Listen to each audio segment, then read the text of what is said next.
दोस्तों नमस्कार। आप देख रहे हैं रोहतास के बाद। मैं आपका दोस्त अमित। हम फिर से चौकीदार दफादार के लेकर एक न्यूज आ चुके हैं और वो न्यूज अभी तक का सबसे हमने जितना वीडियो बनाया है उसमें सबसे बड़ा न्यूज है और सबसे बड़ी अपडेट है। इतना बड़ा अपडेट अभी तक हमने अपने तरफ से चौकीदार दफादार को नहीं दिया था और हम इसलिए इस बात को फिर से दोहरा रहे हैं कि आप लोग इस वीडियो को इतना शेयर कर दें कि कोई भी चौकीदार दफादार समाज के लोग इस वीडियो से दूर ना रह सके, इस जानकारी से दूर ना रह सके, क्योंकि ये जानकारी उन तक पहुंचना बहुत जरूरी है। अगर उन तक ये जानकारी नहीं पहुंचेगी और उनको ये जानकारी नहीं मिलेगी तब फिर कहीं ना कहीं उनके साथ गलत हो सकता है। उनकी हाथ में आई हुई नौकरी उनके हाथ से निकल सकती है। तो मैं आपको बता देता हूं कि ये कौन सी जानकारी है और चौकीदार दफादार समाज के लिए ये जानकारी इतनी जरूरी क्यों है कि हम आपको ये रिक्वेस्ट कर रहे हैं कि आप लोग इस वीडियो को जितना से जितना शेयर करें और मेरे चैनल पर नए है तो मेरे चैनल को सब्सक्राइब करें। और एक बात, इस वीडियो को आप लोग फुल देखें, क्योंकि आप लोग आधा अधूरा देखते हैं वीडियो और फिर कमेंट करने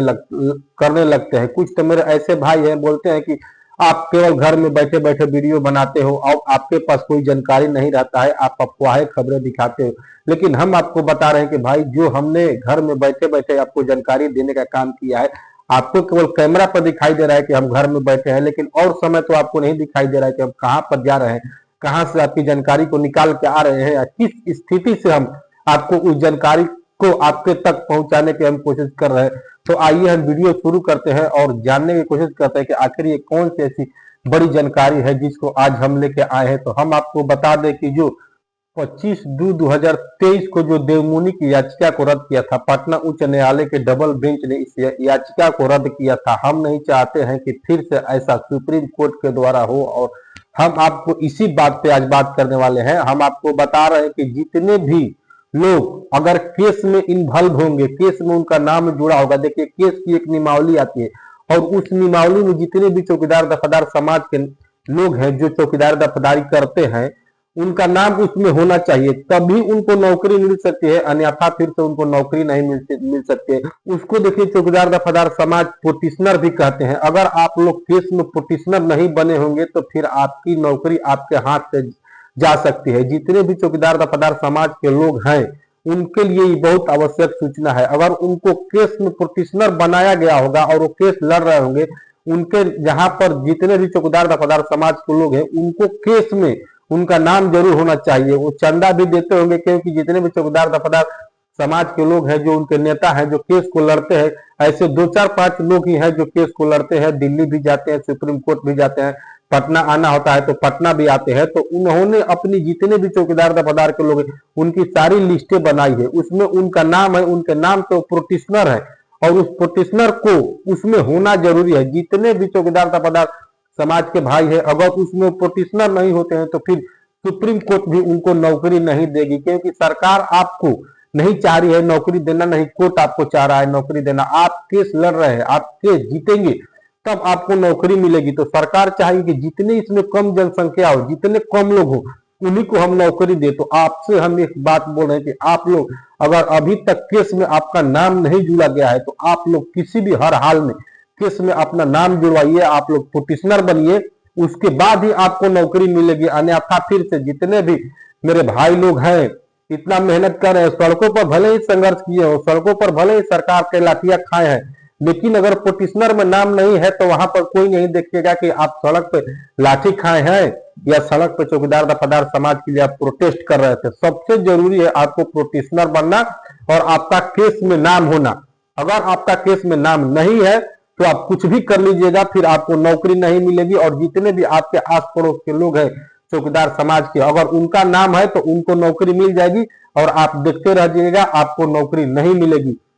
इसलिए हम आपको ये बात आज बताना जरूरी समझे कि अभी भी लेट नहीं हुआ है, अभी भी आप अपना नाम जुड़वा सकते हैं। आप अपने चौकीदार दफादार समाज के जो लोग हैं जो पोटिशनर बनाते हैं, जो नाम जुड़वाते हैं, जो चंदा तहसीलने के लिए आते हैं, आपके घर घर पे भी लोग चंदा तहसीलने के लिए आते होंगे, क्योंकि वो लोग तो अपने घर से केस लड़ नहीं रहे होंगे, आप लोग के छोटे छोटे सहयोग से ही वो लोग केस लड़ रहे हैं। तो उनसे आप बोलिएगा कि हमारा नाम एक बार आप दिखाइए, हमारा नाम केस में है कि नहीं है। अगर उनका नाम केस में नहीं होगा तो फिर भाई आप समझिएगा कि आपके साथ झोल हो गया होगा, झोल हो गया, आप पैसा दे रहे हैं लेकिन आपका नाम केस में नहीं डाला गया है।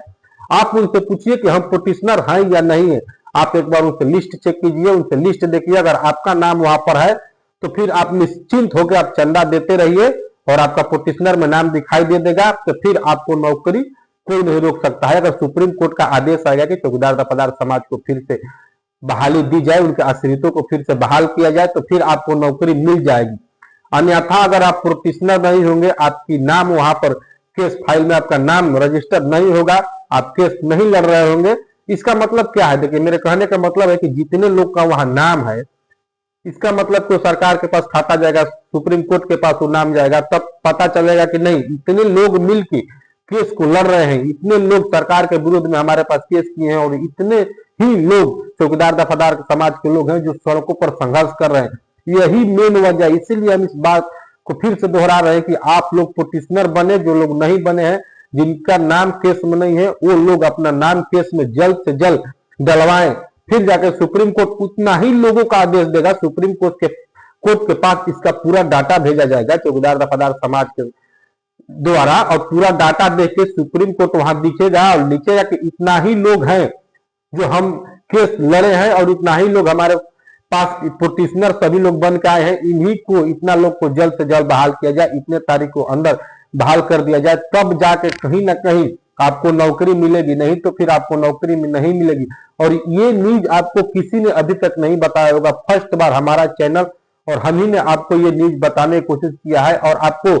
सच्चाई दिखाने की कोशिश किया है। जितने भी लोग अगर पिटिशनर नहीं है और केस में उनका नाम नहीं है, तो फिर वो नाक रगड़ के मरते रह जाएंगे, फिर उनको बिहार सरकार नहीं नौकरी देगी, नहीं सुप्रीम कोर्ट नौकरी देगी, फिर से उनको अलग से केस करके अलग से लड़ना पड़ेगा और अलग से जाके सुप्रीम कोर्ट में उतना खर्चा देना पड़ेगा।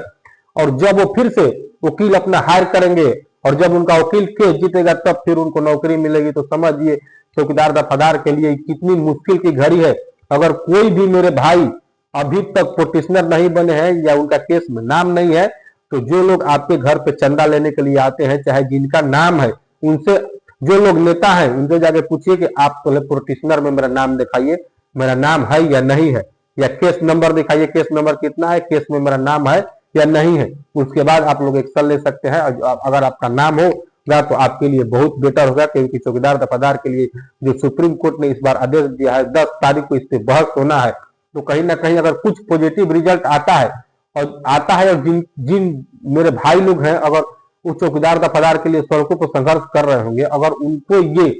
खबरें सुन के लगे कि नहीं, आप पिटिशनर नहीं बने हुए हैं, आपका केस में नाम नहीं है, तो फिर उनको कैसा लगेगा समझ जाइए। फिर उनके घर के पूरे परिवार के लोगों को कैसा लगेगा, वो किस तरह से अपने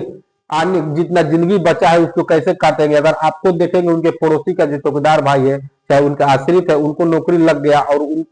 उनका नहीं लगा, तो फिर उनको कैसा लगेगा। उनके परिवार लोग उनको, जो देहात में बोला जाता है ना, खबोस के जान ले लेंगे, वही हाल हो जाएगा। कहीं से भी आएंगे तो लो, तुमने ये गलती किया है तो ऐसा भोगो, जैसी करनी वैसी भरनी, लोग ऐसा ऐसा उनको बात बोलेंगे ना कि बेचारे कहीं का नहीं रह जाएंगे। इसलिए हम आपको आगाह कर रहे हैं कि आप लोग अपना केस नंबर देखिए, आप लोग अपना केस में नाम देखिए कि केस में आपका नाम है या नहीं है, आप लोग पिटिशनर है या नहीं है। अगर भाई आप लोग पिटिशनर नहीं है, आपका केस में नाम नहीं है, तो आप फिर कुछ भी नहीं कर सकते हैं। ना ही आपको सुप्रीम कोर्ट नौकरी देगी और ना ही आपको बिहार सरकार नौकरी देगी। आप नौकरी देखिए लड़ के ले रहे हैं, आप अपना हक छीन रहे हैं, आपको सरकार नौकरी नहीं दे रही, क्योंकि पटना के उच्च न्यायालय के डबल बेंच ने तो आपको नकार दिया है, वो तो नौकरी देने से साफ इनकार कर दिया है। फिर आप लोग सुप्रीम कोर्ट पकड़े हैं, तो सुप्रीम कोर्ट जब आप पकड़े हैं, तो फिर सुप्रीम कोर्ट में अगर आपका जीत होता है, तो जीत होने का मतलब कि जितना लोग हैं उन्हीं को नौकरी मिलेगी, जितना लोग पिटिशनर में और केस में है उन्हीं को मिलेगी। अगर जीत हो गया, जो लोग भाई नहीं है, उनको लगेगा कि नहीं, हमने चंदा नहीं दिया और हमारी नौकरी ऐसा ही हो जाएगी, तो भाई ये बात भूल जाइए और ये दिमाग से भरम निकाल लीजिए कि आपने चंदा नहीं दिया, आपकी नौकरी हो जाएगी। और लोग वहां पर मूर्ख बैठे हैं जो बाहर कमा के 3 दिन के तिहाड़ी जाते हैं, 300 रुपया 200 रुपया कमाते हैं, मजदूरी करते हैं और चौकीदारी में अपना बेचारा चंदा दे के केस लड़ते हैं, तो मूर्ख बैठे हैं। और आप घर में बैठे बैठे सोचिए कि हम चंदा भी नहीं देंगे, हम प्रोटेस्ट भी नहीं करेंगे, पटना में लाठी भी नहीं खाएंगे और हमको नौकरी ऐसा ही मिल जाएगी। तो अगर आप जो जितने भाई लोग चढ़ाक बन रहे होंगे, तो उनका चढ़ाक बनना यहीं पर निकल जाएगा और उनको फिर से अपने जाके अपने माध्यम से केस करना पड़ेगा, अपने नाम से केस करना पड़ेगा और फिर जाके वो पटना उच्च न्यायालय में लड़े या सुप्रीम कोर्ट में लड़े या जाके सरकार से लड़े, अब उनकी मर्जी हो, जिस प्रकार से लड़े उनको सरकार नौकरी दे या सुप्रीम कोर्ट नौकरी दे, अब उनके ऊपर रहेगा क्या होगा, इनकी नौकरी होगी या नौकरी नहीं होगी। बाकी आप लोग की प्रतिक्रिया क्या है, आप लोग अपना प्रतिक्रिया मेरे कमेंट बॉक्स में दे। आप लोग देख रहे थे रोहतास की आवाज, मैं आपका दोस्त अमित, आप लोग से मिलता हूँ एक और नए वीडियो में, तब तक दीजिए इजाजत। जय हिंद।